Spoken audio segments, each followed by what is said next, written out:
الحمد لله الأحد الجبار والصمد الغفار، وأشهد أن لا إله إلا الله الواحد القهار، وأشهد أن محمدا عبده ورسوله النبي المختار. اللهم صل على محمد وعلى آل محمد كما صليت على إبراهيم وعلى آل إبراهيم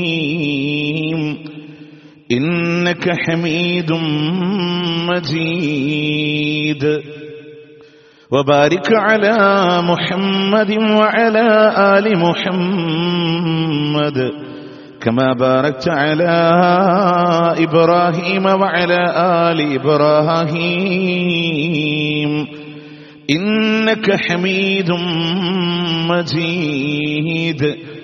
أما بعد فإن خير الكلام كلام الله، وخير السنن سنن محمد صلى الله عليه وسلم، وشر الأمور محدثاتها، وكل محدثة بدعة، وكل بدعة ضلالة، وكل ضلالة في النار. يا أيها الذين آمنوا اتقوا الله حق تقاته ولا تموتن إلا وأنتم مسلمون. أعوذ بالله من الشيطان الرجيم. بسم الله الرحمن الرحيم. ما أصاب من مصيبة في الأرض ولا في أنفسكم إلا في كتاب من قبل أن نبرأها إن ذلك على الله يسير. പ്രിയ സത്യവിശ്വാസികളെ, വിശ്വാസിനികളെ, അല്ലാഹു റബ്ബുൽ ഇസ്സത്തിന്റെ വിധിവിലക്കുകൾ ജീവിതത്തിന്റെ ഇതര മേഖലകളിൽ പാലിച്ചുകൊണ്ട് ജീവിതം മുന്നോട്ട് നയിക്കണമേ എന്ന് ആദ്യമായി എന്നോടെന്ന പോലെ നിങ്ങളോടും ഓർമ്മപ്പെടുത്തുകയാണ്, വസിയത്ത് ചെയ്യുകയാണ്. ഇന്ത്യയിൽ ജീവിക്കുന്ന മുസ്ലിമീങ്ങളെ സംബന്ധിച്ചിടത്തോളം കഴിഞ്ഞ മാസങ്ങളിൽ 26-ാം തീയതി ലോകസഭയിലേക്ക് വേണ്ടി വോട്ട് രേഖപ്പെടുത്തി. ഇനി വരുന്ന 4 ദിവസങ്ങളിൽ അതിൻ്റെ റിസൾട്ട് വരുമ്പോൾ അതേതവസ്ഥയിലായിരിക്കും നമ്മളെ ബാധിക്കുക എന്നുള്ള രീതിയിൽ ആകാംക്ഷയോടെ കാത്തിരിക്കുന്നവരാണ്. ഒരുപക്ഷെ ചില ഭയങ്ങൾ മുസ്ലിമീങ്ങളുടെ മനസ്സുകളെ പിടികൂടിയിരിക്കുന്നു. പൗരത്വ ഭേദഗതി നിയമം എന്നുള്ളത് ചോദ്യം ചെയ്യപ്പെട്ടപ്പോൾ NRCയും CAAയും കടന്നു വരുമ്പോൾ അതിൻ്റെ പൗരത്വ നിയമത്തിന്റെ ആദ്യത്തെ സ്റ്റെപ്പ് എന്നുള്ള രീതിയിൽ ഇതിനിടയിൽ പോലും തിരക്കിട്ട രീതിയിൽ മറ്റു രാജ്യക്കാർക്ക് ഇന്ത്യയിൽ പൗരത്വം മുസ്ലിമീങ്ങളെ ഒഴിവാക്കി നൽകുമ്പോൾ എന്റെ ബാഗും വസ്ത്രങ്ങളുമായി ഒരു ഡിറ്റക്ഷൻ സെന്ററിലേക്ക് ഞാൻ ഒരുങ്ങണോ എന്ന് വ്യാകുലപ്പെടുന്ന ആളുകൾ ഇപ്പോഴേ മനസ്സിൽ കരുതിയിരിക്കുന്ന ആളുകളുണ്ട്. തീർച്ചും അള്ളാഹുവിന്റെ ദീൻ എതിർത്തിട്ടുള്ള ഒരു നിരാശയാണ് അതവരുടെ മനസ്സുകളിലുള്ളത്. ഇനി 2 തവണ രാജ്യം ഭരിച്ച ഫാഷിസ്റ്റ് വർഗീയവാദികൾ ഇനികൂടൊരു തവണ കൂടെ അവിടെ കടന്നു വന്നാൽ അതോടുകൂടെ ഇന്ത്യയുടെ ജനാധിപത്യം കഴിഞ്ഞു, നമ്മളുടെ കഥ കഴിഞ്ഞു എന്ന് വിഷമിച്ചിട്ടാണ് പല ആളുകളും ഇരിക്കുന്നത്. എക്സിറ്റ് പോളിന്റെ ഫലങ്ങളിലേക്ക് കണ്ണുനട്ട് ഓരോ ചാനലുകളും അവതരിപ്പിക്കുന്ന എണ്ണങ്ങളിൽ അതല്ല അതിനെ മുഴുവൻ അട്ടിമറിക്കുന്ന രീതികളിൽ ഇലക്ഷന്റെ ഉപകരണങ്ങൾ, ബാലറ്റ് ബോക്സുകൾ വരെ പുറത്തുനിന്ന് അനധികൃതമായി പിടിക്കപ്പെടുന്ന സാഹചര്യങ്ങൾ കടന്നു വരുമ്പോൾ ഒരട്ടിമറി മടക്കുന്നുവോ എന്ന് ആകാംക്ഷയിലും ഇരിക്കുന്ന ആളുകളെ നമുക്ക് കാണാൻ സാധിക്കും.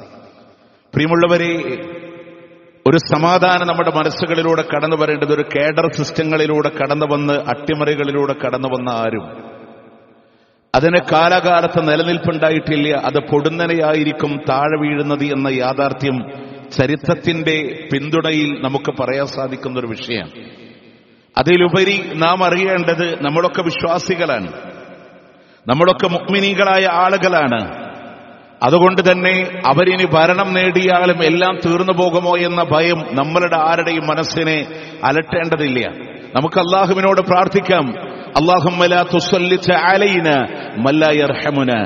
അല്ലാഹുവേ, ഞങ്ങളോട് കരുണ കാണിക്കാത്ത ആളുകളിൽ ഞങ്ങളുടെ ആധിപത്യത്തിന് ഭരണത്തിന് നീ കൊടുക്കല്ലേ എന്ന് മഹാനായ പ്രവാചകൻ സല്ലല്ലാഹു അലൈഹി വസല്ലമ പഠിപ്പിച്ച പ്രാർത്ഥനകളിലെ ശ്രദ്ധേയമായൊരു ഭാഗമാണ്. അത് നമുക്ക് നിരന്തരമായി പ്രാർത്ഥിക്കാം. അതിനുവേണ്ടി നമുക്ക് കഴിയാവുന്ന രീതികളിൽ പണിയെടുക്കാം. ഒരു രാജ്യത്തെ ഫാഷിസത്തെ ഇല്ലായ്മ ചെയ്ത് യഥാർത്ഥമായി സമാധാനത്തോടുകൂടെ ജീവിക്കാവുന്ന സാഹചര്യത്തിന് വേണ്ടി എന്ത് ചെയ്യാൻ കഴിയുന്നുവോ പ്രവർത്തിക്കാം.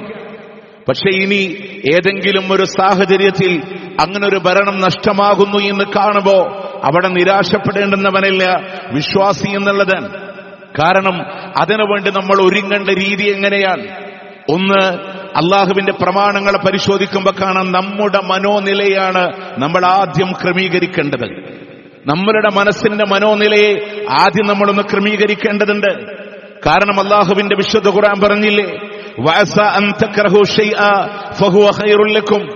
ഒരുപക്ഷെ നിങ്ങൾ വെറുപ്പോടുകൂടെ കാണുന്ന ഒരു കാര്യം അത് നിങ്ങൾക്ക് ഖൈറായി വന്നേക്കാം. വഅസ അൻ തുഹിബ്ബു ശൈഅ, നിങ്ങൾ ഒരുപക്ഷെ നിങ്ങൾ ഇഷ്ടപ്പെടുന്ന ഒരു കാര്യം നിങ്ങൾക്കത് ഷർറായി മാറിയേക്കാം.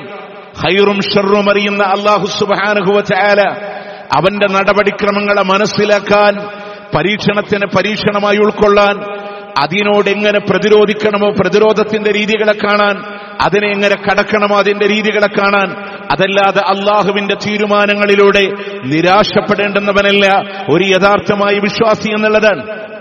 അല്ലാഹു സുബ്ഹാനഹു വ തആല അങ്ങനെയുടെ നിരാശയുടെ സാഹചര്യങ്ങൾ നമുക്ക് നൽകാതിരിക്കട്ടെ എന്നുള്ളതാണ്.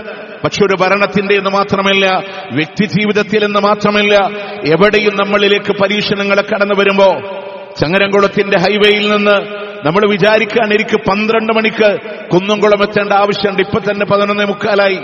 ആ നേരത്ത് വന്നൊരു ബസ് നിർത്താതെ കടന്നുപോയാൽ നമ്മളുടെ മനസ്സിൽ ദേഷ്യം ഇരട്ടിക്കും. അയാൾക്കൊന്ന് നിർത്തിക്കൂടായിരുന്നോ? എന്തിനാ ഇവരെ ഈ റോഡിലൂടെ വാഹനം ഓടിക്കുന്നത് എന്ന് വരെ മനസ്സിലൂടെ പറഞ്ഞേക്കാം. പക്ഷെ രണ്ടാമത് വന്ന ബസ്സിലൂടെ കയറി പോകുമ്പോഴാണ് ആദ്യത്തെ ബസ് ചിയ്യാനൂർ പാടത്ത് ആക്സിഡന്റിൽ പറ്റി മറിഞ്ഞു കിടക്കുന്നത് കണ്ട നമ്മൾ പറയും അൽഹംദുലില്ലാ, അതിൽ കയറാതിരുന്ന നന്നായി.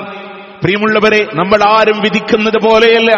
നമ്മൾ ഒരുപക്ഷെ ഖൈറായി കാണുന്നത് ഷർറായി മാറിയേക്കാം, ഷർറായി കാണുന്നത് ഖൈറായി മാറിയേക്കാം. അത് അല്ലാഹുവിന്റെ നടപടിക്രമങ്ങളാണ്.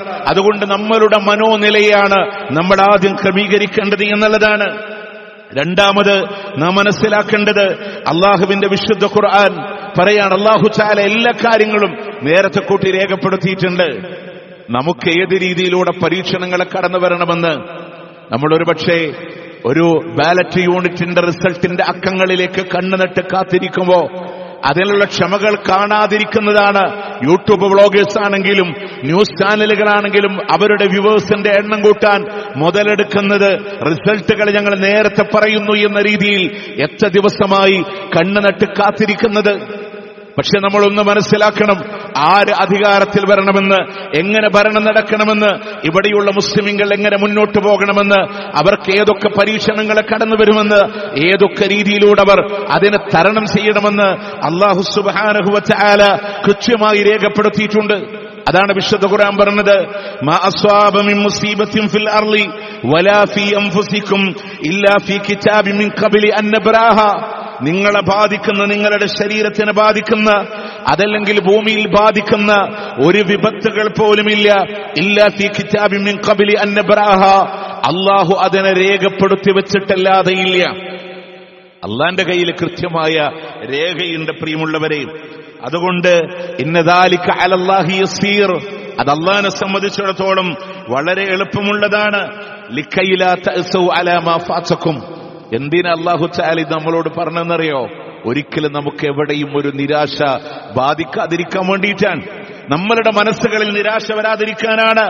വലാ തഫ്റഹു ബിമാ ആതാക്കും, നമ്മൾ ആഗ്രഹിക്കുന്നത് പോലെ ഇവിടെ നിന്ന് ചില ആളുകളൊക്കെ മാറിപ്പോകുമ്പോഴും അമിതമായിട്ടൊന്നിലും ഒരു ആഹ്ലാദം വേണ്ട. വലാ തഫ്റഹു ബിമാ ആതാക്കും, നിങ്ങൾക്ക് വന്നു കിട്ടിയതിൽ അമിതമായി ആഹ്ലാദിക്കാതിരിക്കാനും വേണ്ടിയിട്ടാണ്. കാരണം അല്ലാഹു സുബ്ഹാനഹു വ തആല ദുരഭിമാനം നടിക്കുന്ന പൊങ്ങച്ചക്കാരായ ആളുകളെ അല്ലാഹ്ക്ക് ഇഷ്ടമല്ല എന്ന് അല്ലാഹു സുബ്ഹാനഹു വ തആല ഈ ആയത്തിലൂടെ രേഖപ്പെടുത്തി വെക്കാണ്. അതുകൊണ്ട് പ്രിയമുള്ളവരെ, അല്ലാഹു തആല എന്തൊന്നാണോ എനിക്ക് വിധിച്ചത് അതിൽ ഖൈറുണ്ടാകും. അതല്ലാന്റെ തീരുമാനമാണ് നടന്നുകൊണ്ടിരിക്കുന്നത് എന്നുള്ളതാണ്. നമ്മൾ ആലോചിച്ചൊക്കെ എല്ലാം നഷ്ടപ്പെട്ടു പോയാലും ഒരു വിശ്വാസിക്ക് മുന്നിലുള്ളത് ഖബറുണ്ട്, അവന് സ്വർഗമുണ്ട് എന്ന് കരുതിയിട്ട് ഖബറും സ്വർഗമുണ്ടെന്ന് പറഞ്ഞ് ദുനിയാവിലൊന്നും ചെയ്യാതിരിക്കണമെന്നല്ല, എല്ലാം ചെയ്യണം. പക്ഷെ ഏത് അവസാനത്തെ പുൽനാമ്പിന്റെ ആ തരി വരെ നമുക്ക് പ്രവർത്തിക്കാനുണ്ട്, അധ്വാനിക്കാനുണ്ട്. പക്ഷെ എവിടെയും നിരാശയില്ല. ഖബറുണ്ടെനിക്ക്, സ്വർഗമുണ്ടെനിക്ക്. നോക്ക് നിങ്ങൾ, ഏതുവരെ ഫലസ്തീനിന്റെ മനോനിലയിലേക്കെങ്കിലും നമ്മൾ മാറണം. ഫലസ്തീനിന്റെ പശ്ചിമേഷ്യയുടെ അങ്ങേത്തലക്കല് നോക്ക് നിങ്ങൾ. ഈ ദിവസങ്ങളിൽ പോലും ഇന്നലകളും മിനിഞ്ഞാന്നും അതിന്റെ തലേന്നുകളുമായി കടന്നു വരുന്ന വാർത്തകളിലൂടെ അഭയാർത്ഥി ക്യാമ്പുകളില്, ഹോസ്പിറ്റലുകളില്, സ്കൂളുകളില് 50-ൽ താഴെ മരണങ്ങൾ പോലും കടന്നു വരണില്ല. ഭക്ഷണത്തിന് വേണ്ടി പ്രയാസപ്പെട്ട് കാത്തു നിൽക്കുമ്പോ കിട്ടുന്ന ഭക്ഷണങ്ങൾക്ക് വാങ്ങാൻ ഒരുമിച്ച് കൂട്ടുന്നവർക്കിടയിൽ നാപ്പാം ബോംബുകളെ കൊണ്ട് തകർത്തെറിയപ്പെടുന്നത് അവരുടെ ശിരസ്സുകളാണെങ്കിൽ, ശരീരങ്ങളാണെങ്കിൽ പതറാതെ ഉറച്ചു നിന്ന് പറയാൻ കഴിയുന്ന ഒരു ആദർശത്തിന്റെ ബലമുണ്ടായിരുന്നു അവിടെ. ഹസ്ബുനല്ലാഹ് വ നിഅമൽ വക്കീൽ, ഞങ്ങൾക്ക് കാര്യങ്ങൾ ഏൽപ്പിക്കാൻ ഞങ്ങളുടെ റബ്ബുണ്ട്, അല്ലാഹുണ്ട്. ആ അല്ലാഹുവിൽ ഞങ്ങൾ പരമേൽപ്പിച്ചിരിക്കുന്നു. ഞാൻ പാതി നഷ്ടപ്പെട്ടു പോയ തലയോട്ടിയുള്ള മകന്റെ ജനാദ കയ്യിലെടുത്ത വാപ്പ ആകാശത്തിലേക്ക് വിരൽ ചൂണ്ടി പറഞ്ഞ വാക്ക് ഹസ്ബുനല്ലാഹ് വ നിഅമൽ വക്കീൽ. അനസ്തേഷ്യക്ക് മരുന്നില്ലാതെ പച്ചയായ ശരീരത്തിൽ നിന്ന് അവയവങ്ങളെ മുറിച്ചു മാറ്റുമോ? അവിടെയും അവർ പറഞ്ഞ വാക്ക് ഹസ്ബുനല്ലാഹ് വ നിഅമൽ വക്കീൽ. ആ ഒരു മനോനിലയിലേക്കെങ്കിലും നമ്മൾ മാറണം. നമ്മുടെ കുട്ടികളുടെ കാൽത്തണ്ടകളിൽ പേന കൊണ്ട് പേരെഴുതി കൊടുക്കുമ്പോ ഇക്കിളി കൊണ്ട് മക്കൾ ചിരിക്കാനുള്ള ആനന്ദം കൊണ്ടാണെങ്കിൽ ഫലസ്തീനിന്റെ ഉമ്മ ആ കുട്ടികളുടെ കാലിൽ പേരെഴുതുന്നത്, പ്രിയമുള്ളവരെ, മക്കളെ ചിരിപ്പിക്കാനില്ല. ഇടിഞ്ഞു വീഴുന്ന കെട്ടിടാവശിഷ്ടങ്ങൾക്ക് താഴെ മൃതദേഹങ്ങളെ വലിച്ചെടുക്കുമ്പോ എന്റെ മകന്റെ മയ്യത്ത് തിരിച്ചറിയാനാണെങ്കിൽ അവിടെ പതറാതെ ആ ഉമ്മമാര് പറയണ ഹസ്ബുനല്ലാഹ് വ നിഅമൽ വക്കീൽ, ഞങ്ങൾക്ക് കാര്യങ്ങൾ ഏൽപ്പിക്കാൻ ഞങ്ങളുടെ റബ്ബുണ്ടെന്ന് പറയുന്ന ആ ഒരു മനോനിലല്ലേ, അവിടത്തേക്കെങ്കിലും നമ്മുടെ ഈമാനെ നമ്മളൊന്ന് ക്രമീകരിക്കണം. ഏത് വിധി വന്നാലും അല്ലാഹു ഖൈർ തരട്ടെ എന്ന് മാത്രമേ പ്രാർത്ഥിക്കാനുള്ളൂ.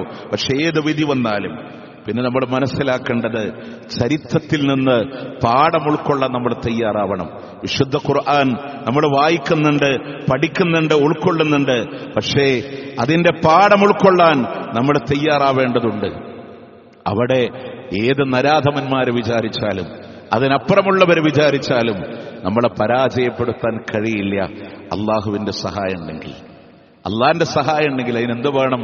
ഇൻ തൻസുറുല്ലാഹ യൻസുറുക്കും. അള്ളാൻ അങ്ങോട്ട് സഹായിച്ചാലേ അള്ളാഹു ഇങ്ങോട്ടും തിരിച്ച് സഹായിക്കുള്ളൂ. ആ ബോധ്യം നമ്മളിൽ ഉണ്ടാവണം. ഖുർആനിന്റെ പാഠങ്ങൾ നിങ്ങൾ ആലോചിച്ച് നോക്ക്. ഫിർഔൻ പറന്നു വീണ മക്കളെ മുഴുവനും കൊന്നുകളയാനുള്ള ഉത്തരവിറക്കാൻ ആ സമയത്ത് മൂസ അലൈഹിസ്സലാത്തു വസ്സലാമിന്റെ മാതാവ് മൂസാ നബിക്ക് ജന്മം കൊടുക്കാൻ ഫിർഔനിന്റെ പട്ടാളമെന്ന് വാതിൽ മുട്ടുന്നതിന് കാത്തിരിക്കുന്ന ആ നിമിഷത്തിൽ തന്റെ മകനെ കൊല്ലും എന്ന് പ്രതീക്ഷിച്ചിരിക്കുമ്പോഴാണ് അല്ലാഹു പറയുന്നത്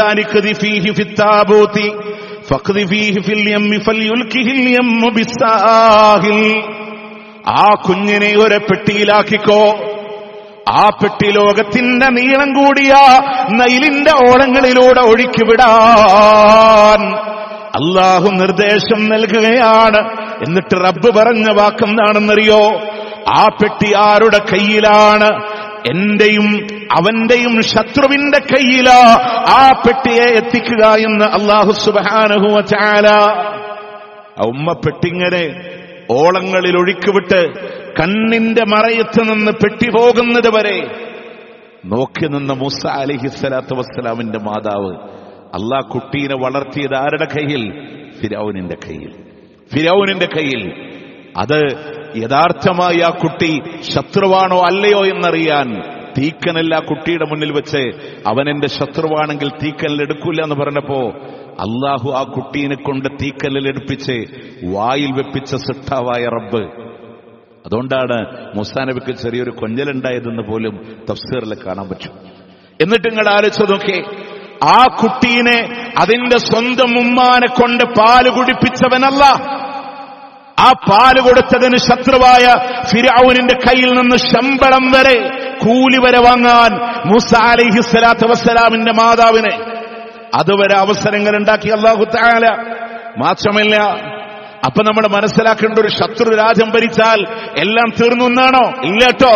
അതിനപ്പുറത്ത് നിയന്ത്രിക്കുന്ന യജമാനനായ റബ്ബിന്റെ കരങ്ങളുണ്ട് എന്നുള്ളതാണ്. ആ ഒരു പ്രതീക്ഷയാണ് പ്രിയമുള്ളവരെ നമ്മളുടെ മനസ്സുകളിലൂടെ കടന്നു വരേണ്ടത്.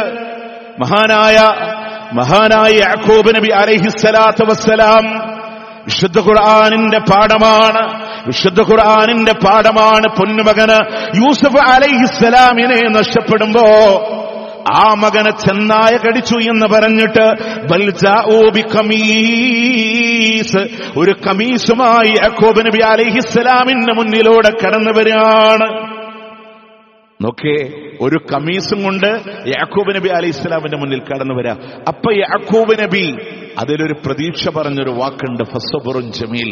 ഏറ്റവും മനോഹരമായ ഒരു ക്ഷമ കാണിച്ചു കൊടുത്തു മഹാനായ യാക്കൂബ് നബി അലൈഹിസ്സലാത്തു വസ്സലാം. ഏറ്റവും മനോഹരമായ സുന്ദരമായ ഒരു ക്ഷമ കാണിച്ചു കൊടുക്കാണ്. ഖാലൂ ബൽ സവ്വലത് ലക്കും അൻഫുസകും അംറാ, നിങ്ങൾക്ക് എന്തോന്ന് നിങ്ങൾ ചെയ്തിട്ടുണ്ട് എന്ന് അദ്ദേഹം മനസ്സിലാക്കിയിട്ട് ഫസബറുൻ ജമീൽ, ഏറ്റവും മനോഹരമായ ക്ഷമ. വല്ലാഹുൽ മുസ്തആനു അലാ മാ തസിഫൂൻ, നിങ്ങൾ പറയുന്നതിൽ എനിക്ക് അല്ലാഹ് സഹായിയുണ്ട് എന്ന് പറഞ്ഞ് ക്ഷമ അവലംബിച്ച മഹാനായ യാക്കൂബ് നബി അലൈഹിസ്സലാം. കണ്ടോ, എന്റെ റബ്ബ് പ്രതീക്ഷയുണ്ട്.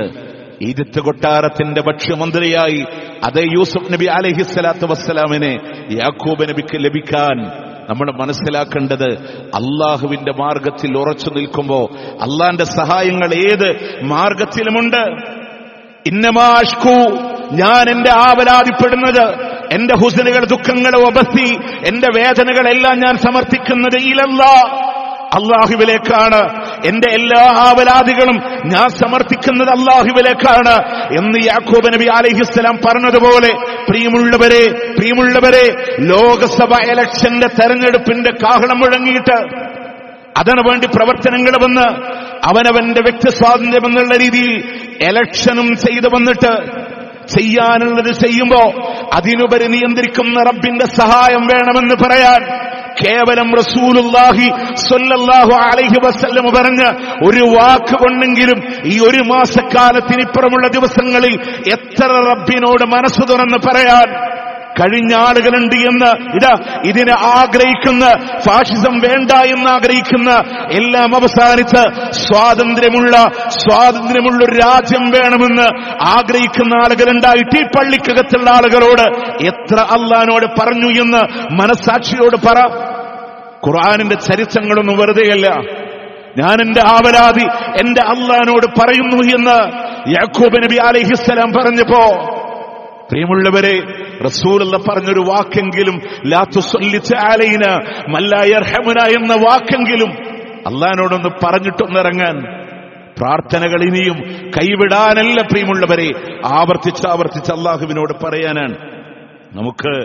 നമുക്കൊരിക്കലും തന്നെ അതിലെവിടെയും നിരാശകളുടെ ആവശ്യമില്ല. അദ്ദേഹത്തിന്റെ മകൻ, രണ്ടാമത്തെ മകന് യൂസുഫ് അലൈഹിസ്സലാത്തു വസ്സലാം പിടിച്ചു വെക്കുമ്പോ ആ ബിനിയാമീന്റെ വിഷയത്തിലും അപ്പോഴും ക്ഷമിച്ച് അല്ലാഹുവിനോട് പറഞ്ഞ മഹാനായ യാക്കൂബ് നബി അലൈഹിസ്സലാത്തു വസ്സലാം. എന്നിട്ട് പറയുന്നുണ്ട്, നിങ്ങൾ നോക്കേ, അള്ളാഹിന്റെ ഖുർആൻ നമ്മളോട് പറഞ്ഞ എന്താണ്? എവിടെയും നമുക്കൊരു നിരാശ വേണ്ട. ആര് ഭരണത്തിൽ വന്നാലും നിരാശ വേണ്ട. കാരണം വലാ തയഅസൂ മിൻ റൗഹില്ലാ, അള്ളാഹിന്റെ ആശ്വാസത്തിനെ തൊട്ട് നിങ്ങൾ നിരാശരാവണ്ട. നമുക്ക് തോന്നാൻ എല്ലാം കഴിഞ്ഞിട്ടില്ല. നിങ്ങൾ ആലോചിച്ചൊക്കെ, എല്ലാ ഭരണങ്ങളും ഭരണചക്രങ്ങളും കയ്യിലുള്ള ആളുകൾ വരെ നിമിഷ നേരം കൊണ്ട് ഒന്നുമല്ലാതായി പോയിട്ടില്ലേ? പ്രവാചകന്മാരുടെ ചരിത്രങ്ങളിലില്ലേ? നിങ്ങൾക്കറിയോ, നമ്മളുടെ മഹാരഥന്മാരായ ഇമാമിങ്ങൾ അവിടെ ഖുർആൻ അള്ളാഹുവിന്റെ സൃഷ്ടിയാണ് എന്ന വാദം കൊണ്ടുവന്നിട്ട് ഇമാം അഹ്മദ് ബിൻ ഹംബലിന്റെ തലവെട്ടാൻ അബ്ബാസിയ ഭരണാധികാരി തയ്യാറെടുത്ത് ശിക്ഷ നടപ്പാക്കാൻ അദ്ദേഹത്തെ മുന്നിൽ കൊണ്ടുവന്ന് നിർത്തുമ്പോ അള്ളാഹുവിനോട് പ്രാർത്ഥിച്ചു പോയ ഇമാം അഹ്മദ് ബിൻ ഹംബൽ. അവിടെ നമ്മൾ മനസ്സിലാക്കേണ്ടത്, ആളുകൾ പലരും വന്ന് പറഞ്ഞു താങ്കളുടെ ജീവൻ രക്ഷപ്പെടാൻ വേണ്ടിയിട്ടെങ്കിലും ഖുർആൻ അള്ളാന്റെ കലാമല്ല, സൃഷ്ടിയാണെന്ന് പറഞ്ഞു. അദ്ദേഹം പറഞ്ഞെന്താ അറിയോ, എന്റെ ജീവന് വേണ്ടി ഞാനത് പറഞ്ഞാൽ നാളെ പിൽക്കാലഘട്ടത്തിൽ ജനം പറയുന്നത് ഒരു ഇമാം അങ്ങനെ പഠിപ്പിച്ചു എന്നാണ്. അതുകൊണ്ട് എന്റെ ജീവനേക്കാൾ അള്ളാന്റെ ദീന് വിലയുണ്ട്. നിങ്ങൾക്കറിയോ, നേരം സുബഹിയോടടുക്കുമ്പോ കേൾക്കുന്ന ന്യൂസ്, തലവെട്ടാൻ കാത്തിരിക്കുന്ന അബ്ബാസിയ ഭരണാധികാരി അള്ളാന്റെ വിളിക്കുത്തരം നൽകിയെന്നാണ്. അദ്ദേഹം ലോകത്തിന്റെ 28 കൊല്ലത്തെ ജയിൽ ജീവിതത്തിന് ശേഷം പിന്നീട് വീണ്ടും മുസ്ലിം ധാരയിലേക്ക് അദ്ദേഹം ഇറങ്ങിയിട്ടുണ്ടെങ്കിൽ ഒരുപാട് ചെങ്കടലിൽ ഫിർഔനിനെ മുക്കിക്കൊന്ന അല്ലാഹു തആല ഹയ്യാണ് ഖയ്യൂമാണ്. നമ്രൂദിന്റെ തീക്കുണ്ടാരത്തെ നശിപ്പിച്ച അല്ലാഹു സുബ്ഹാനഹു വ തആല ഹയ്യാണ് ഖയ്യൂമാണ്. ആ റബ്ബുണ്ട്. പ്രിയമുള്ളവരെ, ആ അല്ലാഹുവിനോടൊന്ന് മനസ്സിരുത്തി പറയാൻ ഒരിക്കലും നിരാശ വേണ്ട. ഫലാ തകും മിനൽ ഖാനിതീൻ, നിരാശപ്പെടുന്നവരുടെ കൂട്ടത്തില് നിങ്ങളായി പോകല്ലേ എന്ന് ഖുർആൻ. കാരണം എന്താ? വഴിപടച്ച ആളുകളല്ലാതെ ആ നിരാശപ്പെടൂല എന്ന അള്ളാന്റെ ഖുർആനാണ്.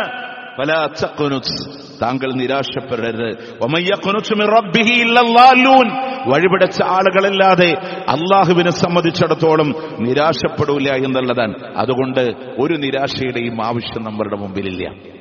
പിന്നെ നമ്മൾ മനസ്സിലാക്കേണ്ടത്, ചില കാര്യങ്ങൾക്കൊരു ക്ഷമയിൽ കാത്തിരിക്കേണ്ടി വരും. ആ കാത്തിരിപ്പിനൊരവസാനമുണ്ട്. വിശ്വാസികൾക്ക് അവിടെ പ്രതീക്ഷയുമുണ്ട്. എവിടെന്നറിയോ? അള്ളാഹുവിന്റെ പ്രവാചകൻ സല്ലല്ലാഹു അലൈഹി വസല്ലമയുടെ മുമ്പിലെ ഒരാൾ വന്നിട്ട് ഇങ്ങനെ പറയാൻ, ശരീരമാസകലം അടികൊണ്ട് ആക്രമിക്കപ്പെട്ട് പീഡിപ്പിക്കപ്പെട്ട് സ്വഹാബത്തിന്റെ കൂടെ ഇങ്ങനെ കൊണ്ടുവന്നിട്ട് ശക്കൗന ഇലാ റസൂലില്ലാഹി സ്വല്ലല്ലാഹു അലൈഹി വസല്ലം, അള്ളാന്റെ റസൂലിനോട് സങ്കടപ്പെടാണ്, അവരാതിപ്പെടുകയാണ്. അലാ തൻസുർ ലനാ, ഞങ്ങൾക്ക് സഹായമില്ലയോ, ഞങ്ങൾക്ക് സഹായം വരികയില്ലയോ? അള്ളാന്റെ മുത്ത് റസൂല് സല്ലല്ലാഹു അലൈഹി വസല്ലം പറയാണ്, ഖദ് കാന ഖബലകും റജുലുൻ, നിങ്ങൾക്ക് മുമ്പും ഒരാൾ കടന്നു വന്നിരുന്നു. പൂർവിക സമുദായങ്ങളില് ലാ ഇലാഹ ഇല്ലല്ലാഹ് പറഞ്ഞതിന്റെ പേരില് ഈർച്ചവാള് കൊണ്ട് അറുക്കപ്പെട്ടവരുണ്ട്, കുഴിച്ചു മൂടപ്പെട്ടവരുണ്ട്, എല്ലും മാംസവും ചീന്തിയെടുക്കപ്പെടുന്ന കാലഘട്ടം സംഭവിച്ചവരുണ്ട്. അതുകൊണ്ട് വേദനകളുടെ കഥ പറഞ്ഞിരിക്കാനില്ല. എല്ലാം അനുഭവിച്ചിട്ടുണ്ടെങ്കിൽ അള്ളാഹു ഈ കാര്യത്തിനെ പൂർത്തീകരിക്കുക തന്നെ ചെയ്യുമെന്ന് നബി സല്ലല്ലാഹു അലൈഹി വസല്ലം. അള്ളാഹു തീർപ്പാക്കുന്നതാണ്. മുത്ത് റസൂല് പറയാണ്, സുൻആഇന്റെ നഗരം മുതൽ ഹലറമൗത്ത് വരെ ഒരു പെണ്ണിന് പോലും ലാ യഖാഫു ഇല്ലല്ലാഹ്, അല്ലാഹനെ ഇല്ലാതെ ഭയക്കാതെ യാത്ര ചെയ്യുന്ന ഒരു കാലഘട്ടം ഉണ്ടാകുമെന്ന് നബി സല്ലല്ലാഹു അലൈഹി വസല്ലം. എപ്പോഴത് പറയണേ? ശത്രുക്കളുടെ ആധിപത്യമുള്ളൊരു കാലഘട്ടങ്ങളിൽ അവരുടെ ക്രൂരമായ മർദ്ദനങ്ങൾക്ക് വിധേയമാക്കപ്പെടുമ്പോ ഞങ്ങൾക്ക് വേണ്ടി പറയുന്നില്ലേ, ഞങ്ങൾ അനുഭവിക്കുന്ന കാണണില്ലേ എന്ന് പറഞ്ഞ് അള്ളാന്റെ ഹബീബിനോട് സങ്കടമെന്ന് പറയുമ്പോ ഒന്ന് റസൂലുള്ള പറഞ്ഞു, ഇന്ത്യക്കാരായ നമ്മളൊക്കെ ആലോചിക്കേണ്ട, കാര്യമായിട്ടും നമ്മൾ അനുഭവിച്ചിട്ടില്ല, ഒന്ന് മറ്റു രാജ്യങ്ങളിലേക്ക് ഉണ്ടായിട്ടില്ല എന്ന് വിചാരിച്ചിട്ട് ഉണ്ടാവണം എന്നല്ല, ഉണ്ടാവാതിരിക്കാം, പ്രവർത്തിക്കാം. അതിലുപരി നിരാശ വേണ്ട. മുത്ത് റസൂൽ അന്ന് കൊടുത്തൊരു പ്രതീക്ഷ എന്താ? ക്ഷമയോടെ പറഞ്ഞ വാക്കെന്താണ്? ഈ സുൻആഇന്റെ നഗരം മുതൽ ഹലറമൗത്ത് വരെ ഒരു പെണ്ണിന് നിർഭയായി യാത്ര ചെയ്യാൻ കഴിയുന്ന അന്നത്തെ കാലത്തിന്റെ പ്രത്യേകത റസൂൽ പറഞ്ഞു, ഭക്ഷണത്തിന് വേണ്ടി ഒരു ചെന്നായ ആടിനെ ആക്രമിക്കുന്നു എന്നല്ലാതെ, ഭക്ഷണത്തിന് വേണ്ടി കീഴ്പ്പെടുത്തുന്നു എന്നല്ലാത്ത, കാരണം മറ്റൊരു രീതിയിലൂടെയുള്ള ആക്രമമില്ലാത്ത ഒരു കാലഘട്ടമുണ്ട് എന്നുള്ളതാണ്. എന്നിട്ട് റസൂൽ ചോദിക്കുക, വലാകിന്നക്കും തസ്തഅജിലൂൻ, എന്നിട്ട് നിങ്ങൾ ധൃതി കാണിക്കാണോ എന്ന് നബി സല്ലല്ലാഹു അലൈഹി വസല്ലമ. പിന്നെ ശത്രുവിനെ എപ്പോഴും അവനെ വിരോധത്തിന്റെ മുൾമുനയിൽ തന്നെ നിർത്തുക. കാരണം എന്താ? അവരോട് പ്രബോധനം ചെയ്യേണ്ട ആവശ്യകതയെ നമ്മൾ നിറവേറ്റേണ്ടതുണ്ട്. ഏതെങ്കിലും ശാഖാ ക്ലാസുകളിൽ നിന്ന്, തെറ്റിദ്ധരിപ്പിക്കപ്പെടുന്ന സൈബർ ഇൻസ്റ്റിറ്റ്യൂട്ടുകളിൽ നിന്ന് അവർ പഠിച്ച മുസ്ലിം വിരോധം നമുക്കെതിരെ ഇങ്ങനെ ശത്രുതയിലൂടെ നിർത്തുമ്പോ അവർക്ക് തന്നെ ജാള്യതയാണ്. പക്ഷെ അവരോട് എന്താണ് ദീനെന്ന് പറയാൻ, എന്താണ് ഇസ്ലാം എന്ന് പറയാൻ? നമ്മളത് ഇടപെട്ടൊരു പ്രബോധനം നടത്താൻ നമ്മളെ കൊണ്ട് കഴിഞ്ഞിട്ടുണ്ടോ എന്നുള്ളത് നമ്മൾ തന്നെ ആലോചിക്കേണ്ടതുണ്ട്. ആളുകൾക്കിടയിൽ തെറ്റിദ്ധരിപ്പിക്കലുകൾ നടത്തുമ്പോൾ നമ്മൾ ആലോചിക്കേണ്ടത് നമ്മുടെ നാട്ടിലെ അവസ്ഥകൾ അങ്ങനെ ആലോചിച്ചിട്ടുണ്ടോ? ഒരു മനുഷ്യത്വമില്ലാത്ത ഒരു മൃഗതുല്യരായ മനുഷ്യൻ വന്ന് ഒരുപാട് ആളുകളെ കൊല ചെയ്ത് ഏതെങ്കിലും ഒരു വ്യക്തി അങ്ങോട്ട് തിരിച്ചറ്റാക്ക് ചെയ്താൽ നാഗ്പൂരിൽ നിന്ന് അതിനുവേണ്ടി ഇറക്കേണ്ട പത്രവാർത്ത വരെ സെറ്റ് ചെയ്തിരിക്കുന്ന ഒരു കാലഘട്ടങ്ങളിൽ വിവേകത്തോടുകൂടെ അതിനെ കണ്ടറിഞ്ഞ് പ്രവർത്തിക്കാനും അതിനെ പ്രതിരോധിക്കേണ്ടിടത്ത് പ്രതിരോധിക്കാനും അതിന് ഏത് രീതിയിലൂടെ പ്രബോധനങ്ങളെ നിറവേറ്റാനുണ്ടോ ആ രീതിയിലൂടെ നിറവേറ്റാനും നമുക്ക് തയ്യാറാവേണ്ടതുണ്ട്. മഹാനായ പ്രവാചകൻ സല്ലല്ലാഹു അലൈഹി വസല്ലമ, നിങ്ങൾ നോക്ക്, കൊല്ലാനായിട്ട് സുറാഖ കടന്നു വരാ, ഹിജറ യാത്രയിലാണ്. മഹാനായ പ്രവാചകൻ സല്ലല്ലാഹു അലൈഹി വസല്ലമ കൂടെയുണ്ടായിരുന്ന ആമിറിനോട് ആട്ടിൻ പറ്റങ്ങളെ മേച്ചുവന്ന് ആമിറാണ് കൂടെയുള്ളത്. പ്രിയമുള്ളവരെ, ആ ഒരു ഭൃത്യനായ ജോലിക്കാരനായ ആമിറിന്റെ കൂടെ സുറാഖ അമ്പെടുത്ത് പ്രവാചകന് നേരെ കൊല്ലാൻ അമ്പെയ്യുന്ന നേരങ്ങളിൽ സുറാഖയുടെ ഒട്ടകത്തിന്റെ കാല് മണലിലേക്കാണ്ടുപോയി പ്രവാചകന്റെ മുഅ്ജിസത്ത് പ്രകടമാകുമ്പോ സുറാഖ താഴെ വീഴുമ്പോ അള്ളാഹുവിന്റെ പ്രവാചകൻ സല്ലല്ലാഹു അലൈഹി വസല്ലമ ഒരു കൈ കൊടുത്ത് എഴുന്നേൽപ്പിക്കുകയാണ്. അപ്പോ സുറാഖയ്ക്ക് ഇനി കൊല്ലാൻ കഴിയില്ല റസൂലുള്ളാഹിനെ. അവിടെ എന്തെന്ന് ന്യായം? ഞാൻ നാളെ ഇസ്ലാമാകും, പക്ഷേ അങ്ങയുടെ അനുയായികളോട് എന്നെ കൊല്ലരുതെന്ന് പറയണമെന്ന് പറഞ്ഞപ്പോ നബി സല്ലല്ലാഹു അലൈഹി വസല്ലമ കേവലം അവിടെ ഭൃത്യനായിരുന്ന ആമിറിനോട് കരാർ എഴുതാനും നബി സല്ലല്ലാഹു അലൈഹി വസല്ലമയുടെ സിഗ്നേച്ചർ ചേർത്താനും അള്ളാന്റെ റസൂൽ തയ്യാറായിട്ടുണ്ടെങ്കിൽ അറിയാത്ത ആളുകളോട് പറഞ്ഞു കൊടുക്കാനും അവരോട് കൃത്യമായ നമ്മൾ ചെയ്യേണ്ട ബാധ്യത നിറവേറ്റിയിട്ടുണ്ടോ എന്നുള്ളത് നമ്മൾ മനസ്സിലാക്കേണ്ടതുണ്ട്. പ്രിയമുള്ളവരെ, മാത്രമല്ല നമുക്ക് എവിടെയും നാളെ വരാരും നന്നായിക്കൂടാന്നില്ല. അതുകൊണ്ട് പറയേണ്ടതിന് പറയാൻ അവിടെ ഒരിക്കലും മറച്ചുവെക്കലുകളില്ല, അള്ളാന്റെ വഹദാനിയത്തുകളെ മൂടിവെക്കലില്ല. നമുക്ക് തോന്നുന്നുണ്ടോ ഞാൻ ഈ ലാ ഇലാഹ ഇല്ലല്ലാഹ് മൂടിവെച്ചാൽ എനിക്ക് കുറച്ച് സമാധാനം കിട്ടും, അതുകൊണ്ട് ഏതെങ്കിലും കുറച്ച് ഹൈന്ദവ ആചാരങ്ങളെ കൊണ്ടുവന്ന് ഹിന്ദുത്വ വർഗീയവാദികളോട് ചേർന്ന് നിന്നാൽ എനിക്ക് സമാധാനം കിട്ടുമെന്ന് വിചാരിക്കുന്നുണ്ടോ? അതിന്റെ ആവശ്യമില്ല. ലക്കും ദീനുക്കും വലിയ ദീൻ, നിങ്ങൾക്ക് നിങ്ങളുടെ മതമാണ്, എനിക്കെന്റെ മതമാണ്. ഈ മതത്തിൽ ഉറച്ചുനിന്ന് ഈ മതം എന്താണെന്ന് അവരോട് പറഞ്ഞു കൊടുക്കാൻ. കാരണം നമ്മൾ പ്രതീക്ഷ വെക്കുന്നത് മാറി വരുന്നൊരു തലമുറയെങ്കിലും കടന്നു വരാം. മഹാനായ പ്രവാചകൻ സല്ലല്ലാഹു അലൈഹി വസല്ലമ ഉഹദിന്റെ രണഭൂമിയിലാണ് വലിയ നൊമ്പരങ്ങൾ അനുഭവിക്കുന്നത്. പ്രവാചകന്റെ ശരീരത്തിൽ നിന്ന് രക്തം വാർന്നൊലിക്കാണ്. അള്ളാന്റെ ഹബീബിനെ അമ്പ് ചെയ്യാൻ ശത്രുക്കൾ ഇങ്ങനെ വളഞ്ഞു നിൽക്കുന്ന സാഹചര്യങ്ങളില് നോക്ക്, മഹദിയായ ആയിഷ റളിയല്ലാഹു അൻഹ റസൂലുള്ളാഹിനോട് ചോദിച്ചില്ല, റസൂലേ, ഉഹദിനേക്കാൾ അങ്ങേക്ക് ഭയാനകരമായ ഒരു ദിവസം ഉണ്ടായിട്ടുണ്ടോ നബിയെ? എന്താണെന്നറിയോ? കൂടെ പ്രൊട്ടക്ട് ചെയ്താൻ കാത്തുനിന്ന ത്വൽഹാ റളിയല്ലാഹു അൻഹുവിന്റെ വിരല് കണ്ടിട്ടാണ് സഹോദരി പറഞ്ഞത്, ഇതെന്റെ ബ്രദറാണ് ത്വൽഹാ എന്ന് പറയാൻ കാരണം ശരീരമാസകരമമ്പാണ്. മുത്തനബീനെ പ്രൊട്ടക്ട് ചെയ്തതാണ്. കാരണം വലത് കൈയിലൂടെ വാളേന്തി ഇടത് കൈയിലൂടെ റസൂലുള്ളാഹിനെ സംരക്ഷിക്കുമ്പോ, വലത് കൈക്ക് വെട്ടേൽക്കുമ്പോ ഇടത് കൈയിലേക്ക് വാള് മാറ്റിപ്പിടിച്ച് അവിടെ നിന്ന് റസൂലുള്ളാഹിനെ ചേർത്ത് പിടിച്ച് പോരാടുമ്പോ ശത്രുക്കൾ അമ്പെയ്യുമ്പോ പറഞ്ഞ വാക്കുണ്ട്, റസൂലെ, അവരെയൊന്ന് ഏതമ്പാകട്ടെ എന്റെ റസൂലിന്റെ ശരീരത്തിൽ തറക്കൂല, അങ്ങയുടെ നെഞ്ചിന്റെ താഴെ ത്വൽഹത്തിന്റെ നെഞ്ചുണ്ട് നബിയെ എന്ന് പറഞ്ഞ് ത്വൽഹാ റളിയല്ലാഹു അൻഹു അത്രയും മുറിവുകളോടെ വേദനകളാണ്. അതിനേക്കാൾ അങ്ങേക്ക് വേദനിച്ച ഒരു ദിവസമുണ്ടോ എന്ന് ചോദിക്കുമ്പോ മുത്തറസൂല് പറയുന്നുണ്ട്, ആയിഷ, ത്വായിഫിന്റെ മണ്ണില് ചട്ടമ്പിക്കുട്ടികളെ കൊണ്ട് കല്ലെറിയിപ്പിക്കുമ്പോ ശരീരത്തിൽ നിന്ന് രക്തം വാർന്നൊലിക്കുമ്പോ ഒരു തുള്ളി ദാഹജലങ്ങളെ കൊടുക്കാതിരുന്നപ്പോ 600 ചിറകളോടെ ജിബ്രീലിനെ കണ്ട നിമിഷമില്ലയോ?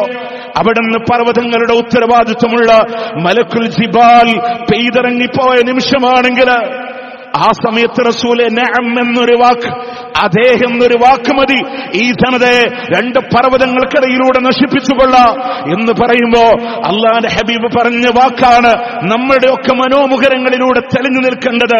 ബൽ അർജു അൻ യഖ്റുജല്ലാഹ മിൻ അസ്ലാബിഹിം മൻ യഅബ്ദുല്ലാഹ വഹദ. എനിക്ക് ആഗ്രഹമെന്തെന്നറിയോ?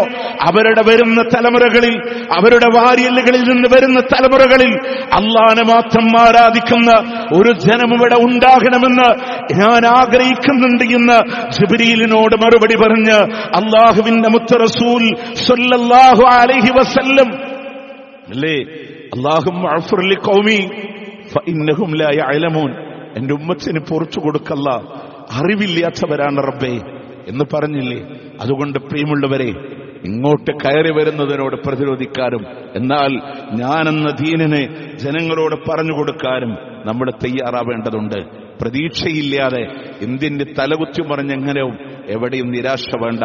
ഖന്തഖ് യുദ്ധത്തിലെ പട്ടിണിയാണ്, ഭക്ഷണമല്ല, വയറിന്റെ മേലെ കല്ല് വെച്ച് കെട്ടി അധ്വാനിക്കുമ്പോ അള്ളാന്റെ മുത്ത് റസൂൽ അല്ലാഹു അക്ബർ എന്ന് പറഞ്ഞിട്ട് പാറക്കുമേലെ ആഞ്ഞുകൊത്തിയൊരു രംഗമുണ്ട്. വയറിന്റെ മേലെ കല്ല, ഭക്ഷണമില്ലാണ്ട്. രണ്ടാമത് കൊത്തുമ്പോഴും അല്ലാഹു അക്ബർ, മൂന്നാമത് കൊത്തിയപ്പോഴും അല്ലാഹു അക്ബർ. കിസ്ര കൈസർ ചക്രവർത്തിമാരുടെ കോട്ടകൊത്തളങ്ങളിൽ തീപ്പൊരികൾ പാറുന്നത് കണ്ടു എന്ന് സഹാബത്ത് പറയുമാറ് ആ കൊത്തിന്റെ കരം സഹാബത്ത് ചോദിച്ചില്ല, എന്തിനാ റസൂലേ 3 വട്ടം ഇങ്ങനെ തക്ബീർ ചൊല്ലിയത് എന്തിനാണ് എന്ന് ചോദിച്ചപ്പോൾ അല്ലാഹുവിന്റെ റസൂൽ സല്ലല്ലാഹു അലൈഹി വസല്ലം പറയാൻ, ഞാനിവിടെ കാണുന്നത് കിസ്രയുടെ കൊട്ടാരങ്ങളും അതിന്റെ ഗ്രാമങ്ങളും ഹീറയുടെ കൊട്ടാരങ്ങളും നമ്മളുടെ അധീനതയിൽ വരുന്നത് ഞാൻ കാണുന്നുണ്ട് സഹാബ. പട്ടിണി കിടന്ന് ആ പാറ കൊച്ചുമ്പോ കിസ്രയുടെയും ഹീറയുടെയും കൊട്ടാരങ്ങളും പട്ടണങ്ങളും നമ്മളുടെ അധീനതയിൽ വരുന്നത് ഞാൻ കാണുന്നുണ്ട് സഹാബ. അതുകൊണ്ടാണ് ഞാൻ അല്ലാഹു അക്ബർ എന്ന് പറഞ്ഞത്. രണ്ടാമത്തെ അല്ലാഹു അക്ബർ അല്ലാഹുവിന്റെ മുത്ത് റസൂൽ പറയാൻ, റോം എന്ന് പറയുന്ന രാജ്യത്തിന്റെ അധികാരങ്ങൾ നമ്മളുടെ കൈകളിൽ വരുന്നതും ഞാൻ കാണുന്നുണ്ട് സഹാബ.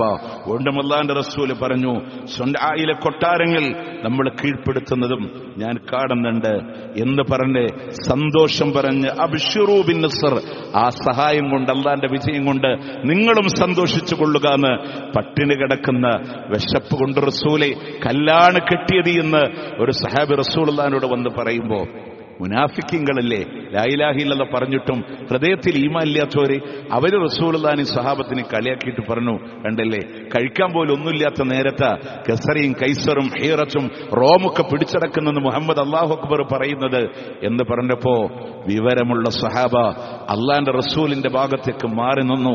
അവർ വഹിയിൽ വിശ്വസിക്കുന്നവരാൻ. പ്രതീക്ഷയുണ്ട് പ്രിയമുള്ളവരെ. കേവലം നിസ്സാരമായ ഒരു രാജ്യത്തിലെ 35% പോലും ഇല്ലാത്ത ജനപിന്തുണയിൽ എന്ന് പറഞ്ഞ് 2019 അധികാരം കയറിയവർ അത് താഴേക്കാണ്. ജനസമ്പ്രദായങ്ങൾ താഴേക്കാണ്. 2014-ന്റെയോ 19-ന്റെയോ ജനപ്രീതികളില്ലാതെ ഇടിഞ്ഞ് താഴേക്ക് വീഴുമോ അവിടെ ഭൂരിപക്ഷമുള്ള ജനസംഖ്യയിലും അതിനപ്പുറം നിയന്ത്രിക്കുന്ന യജമാനനായ റബ്ബിലുള്ള പ്രതീക്ഷയിലും മനസ്സൊരിക്കലും മടുക്കേണ്ട ആവശ്യമില്ല എന്നുള്ളതാണ്. അതുപോലെ തന്നെ ആരെ കാണിച്ചു കൂട്ടുന്ന പ്രകോപനങ്ങളിലും പ്രിയമുള്ളവരെ വീണു പോവേണ്ട യുക്തിസഹജമായി പല പ്രകോപനങ്ങൾ ഉണ്ടാവുമ്പോഴും അതിൽ വീണു പോകാനില്ല. യുക്തിസഹജമായി നബി സല്ലല്ലാഹു അലൈഹി വസല്ലം ഒരു ഓഹരി വെക്കുമ്പോൾ പോലും പ്രവാചകനോട് നിരസിച്ചു പറഞ്ഞ വാക്കില്ല, റസൂലെ ഒരാൾ വന്നിട്ട് പറയും ഹാദിഹിൽ കിസ്മ മാ ഉരീദു ബിഹാ വജ്ഹുല്ലാഹ്, അള്ളാന്റെ പ്രീതി പോലും ആഗ്രഹിക്കാണ്ടാണ് മുഹമ്മദ് നബി ഓഹരി വെക്കുന്നതിനെ തെറ്റാണെന്ന് പറഞ്ഞപ്പോ റസൂലുള്ള വിവരം അറിഞ്ഞപ്പോ അതിനോട് വൈകാരികമായി പ്രതികരിക്കല്ല. മുത്ത റസൂല് പറഞ്ഞു, റഹിമല്ലാഹു മൂസ, മൂസാ നബിക്കല്ല കരുണ ചെയ്യട്ടെ. കാരണം കത് ഊദിയ ബി അക്സരി മിൻ ഹാദ, എന്നെക്കാൾ ഇതിനേക്കാളൊക്കെ കൂടുതൽ അനുയായികളെ കൊണ്ട് ഉപദ്രവിക്കപ്പെട്ടത് ആരാണ്? മൂസാ നബിയാണ്. ആ മൂസാക്കല്ല റഹ്മത്ത് ചെയ്യട്ടെ എന്നുള്ളതാണ്. ഷാള് കഴുത്തിൽ വരിഞ്ഞു മുറുക്കിങ്ങോട്ട് വലിക്കുമ്പോഴും ചിരിച്ച് ലഹിക്ക, ചിരിയോടെ പ്രതികരിച്ച മഹാനായ പ്രവാചകൻ സല്ലല്ലാഹു അലൈഹി വസല്ലം. അതുകൊണ്ട് ഇൻഷാ അല്ലാഹ് റബ്ബിലുള്ള പ്രതീക്ഷയോടെ മുന്നോട്ട് പോവാം. അല്ലാഹു സുബ്ഹാനഹു വ തആല തൗഫീഖ് നൽകി അനുഗ്രഹിക്കുമാറാവട്ടെ.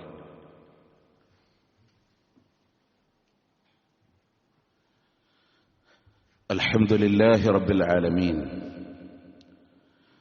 والعاقبة للمتقين ولا عدوان إلا على الظالمين. أصلي وأسلم على رسوله النبي الكريم وعلى آله وصحبه أجمعين. ما بعد اتقوا الله يا عباد الله. അള്ളാഹുവിനെ സൂക്ഷിച്ചുകൊണ്ട് ജീവിക്കണമെന്ന് ഒരിക്കൽ കൂടി ഓർമ്മപ്പെടുത്തുകയാണ്, വസിയത്ത് ചെയ്യുകയാണ്. നാം പറഞ്ഞിരുന്ന വിഷയം അള്ളാഹു സുബ്ഹാനഹു വ തആല അനുകൂലമായ ഒരു ജീവിത സൗകര്യം അള്ളാഹു നമുക്കിവിടെ നൽകട്ടെ. നമ്മളോട് കരുണയില്ലാത്തവരിൽ നമ്മുടെ അധികാരം അള്ളാഹു കൊടുക്കാതിരിക്കട്ടെ. അതിലുപരി ഏതെങ്കിലും ഒരു രീതിയിൽ ഭരണങ്ങളെ തിരിച്ചു പോകുമ്പോൾ നിരാശപ്പെടേണ്ടുന്നവനുമല്ല യഥാർത്ഥമായ വിശ്വാസി എന്നുള്ളതാണ്. ഒരു പ്രകോപനങ്ങളിലും വീഴേണ്ടുന്നവനല്ല. നിങ്ങൾ ആലോചിച്ച് നോക്കേ, ഒരു രാജ്യത്തോട് ജനങ്ങളോട് പറയാനുള്ള ഒന്നുമില്ലാതെ മുസ്ലിങ്ങൾ സ്വത്തപഹരിക്കാനുള്ളവരാണ്, എല്ലാം കൊണ്ടുപോകാനുള്ളവരാണ്, ധാരാളം ജനസംഖ്യ ഉണ്ടാക്കുന്നവരാണ്. പ്രകോപനങ്ങൾ മാത്രം പറഞ്ഞ് മുന്നോട്ട് പോകുന്നവർക്ക് കാര്യമായ വിഷയങ്ങളൊന്നും കിട്ടാതിരിക്കുന്നത് പ്രബുദ്ധരായ മുസ്ലിങ്ങളുടെ ഇടപാടുകൾ തന്നെയാണ്. അയോധ്യ എന്നൊരു ക്ഷേത്രം കൊണ്ടുവന്ന് അവിടെ ഒരു തീവ്രവാദവും ബോംബ് ബ്ലാസ്റ്റും ഒക്കെ പ്രതീക്ഷിച്ച് മുന്നോട്ട് വന്നവർക്ക് നിരാശപ്പെടേണ്ടി വന്നിട്ടുണ്ടെങ്കിൽ അള്ളാഹുവിന്റെ കോടതിയിലും അള്ളാഹുവിന്റെ ദുനിയാവിലും കണക്ക് ചോദിക്കപ്പെടാതെ കടന്നു പോകുന്ന ഒന്നുമില്ല. ഇൻഷാ അല്ലാഹ് ഖൈറുകളെ നമുക്കവിടെ പ്രതീക്ഷിക്കപ്പെടാനുണ്ട്.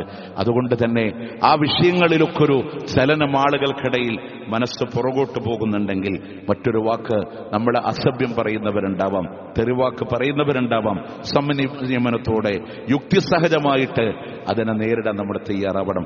മഹാനായ അബൂ ഹുറൈറ റളിയല്ലാഹു അൻഹുവിനോട് ഒരാൾ വന്നിട്ട് ഇങ്ങനെ ചീത്ത വിളിക്കാൻ അദ്ദേഹം പറഞ്ഞു, അല്ലാഹുമ്മ ഇന്ന അബ്ദക ഹാദാ, ഈ മനുഷ്യനില്ലയോ സബ്ബനി, എന്റെ ചീത്ത പറഞ്ഞിട്ടുണ്ട് റബ്ബേ, അതെനിക്കറിയാത്ത വിഷയമാണ് റബ്ബേ, അയാൾ എന്നെ ചീത്ത പറഞ്ഞത് അങ്ങനെയുള്ള കാര്യമാണെങ്കിൽ എനിക്ക് പൊറിച്ചു തരണേ, അതല്ല അയാൾ പറഞ്ഞത് ഇല്ലാത്തതാണെങ്കിൽ ആ മനുഷ്യന് നീ പൊറിച്ചു കൊടുക്കണമെന്ന് പറഞ്ഞപ്പോ അബൂ ഹുറൈറ റളിയല്ലാഹു അൻഹുവിന്റെ തല ചേർത്ത് പിടിച്ചൊരു ചുംബനം കൊടുത്തിട്ട് ആ മനുഷ്യനങ്ങ് കടന്നുപോയി. അതായത് ആളെ, മുന്നിൽ നിൽക്കുന്ന ആളെ മനസ്സിലാക്കിയിട്ട് അവരോട് പെരുമാറേണ്ട രീതികളെ മനസ്സിലാക്കി. ചില ആളുകളോട് നല്ലപോലെ പറഞ്ഞാൽ മനസ്സിലാവുന്നവരുണ്ടാവും, ചിലരെ വെറുത്ത് നമ്മൾ തന്നെ മാറേണ്ട ആളുകളുണ്ടാവും, ചിലരോട് പ്രതികരിക്കേണ്ട സാഹചര്യങ്ങളുണ്ടാവും. അവിടെ യുക്തിസഹജമായി ബുദ്ധിസഹജമായി അള്ളാന്റെ ദീന് പറയുന്ന മേഖലകളിൽ ഒരിക്കലും ശത്രുവിന്റെ കയ്യിൽ ഒരു വടി കൊടുക്കാത്ത രീതിയിലൂടെ മുന്നോട്ട് പോവുക. അള്ളാന്റെ സഹായം ഉണ്ടാവും, എവിടെയും നിരാശപ്പെടേണ്ടവനല്ല. അതിലുപരി ഇൻഷാ അല്ലാഹ് നമ്മൾ ഇനി ദുൽഹജ്ജ മാസം നമ്മളിലേക്ക് അടുത്തുകൊണ്ടിരിക്കുകയാണ്. മഹാനായ ഖലീലുല്ലാഹി ഇബ്രാഹിം അലൈഹിസ്സലാത്തു വസ്സലാമിന്റെ ചരിത്രം അനുസ്മരിക്കപ്പെടുന്ന ആ ഒരു ദുൽഹിജ്ജ മാസത്തിൽ പെരുന്നാളിന്റെ ഭാഗവാക്കാവാൻ ഹജ്ജിനെ ലക്ഷ്യമാക്കി യാത്ര തിരിച്ച ആളുകൾ, പോകാൻ ഉദ്ദേശിക്കുന്ന ആളുകൾ ഒക്കെയുണ്ട്, തയ്യാറെടുപ്പുകൾ നടത്തിയവരുണ്ട്.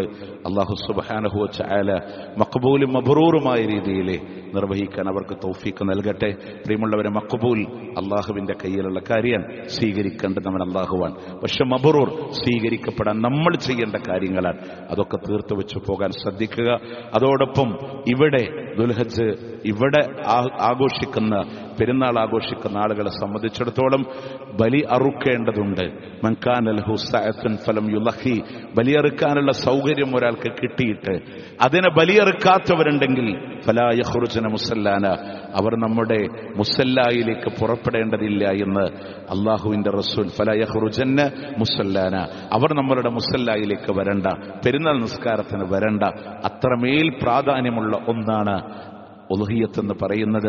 ഇൻഷാ അല്ലാഹ് സംഘടിതമായി നമ്മുടെ പള്ളിയിൽ നിർവഹിക്കുന്നുണ്ട്. ഭാഗവാക്കാവാൻ കഴിയുന്ന ആളുകളൊക്കെ അതിൽ ഭാഗവാക്കാവേണ്ടതുണ്ട്. അവസരങ്ങളെ നഷ്ടപ്പെടുത്താതിരിക്കാൻ ശ്രദ്ധിക്കുക.